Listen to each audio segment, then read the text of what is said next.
How to fix StarRupture is crashing on Steam. So first you'll need to right click the game in your library and open up the properties panel, and then go to general tab and under launch options add -dx11, and then go to installed files and click on verify integrity of game files button and wait for it to finish repairing the files. And once it's done, you can close Steam and then make sure that you have the latest GPU updates installed. So if you have an NVIDIA graphics card, you can download and install NVIDIA app.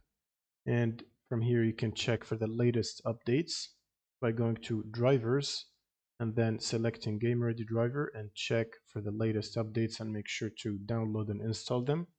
And the last thing you'll need to do is open up a new tab and then search for Redist. Click on the first link, and from the second table, choose this one. Make sure to download and install 86 and 64 version of the redistributables. And once you finish installing these, it will ask you to restart your computer. And then just after the restart, you want to open up Steam as admin, right click on Steam and run as admin. And then you can launch the game again, and this should fix the crash issue. Thanks for watching and subscribe.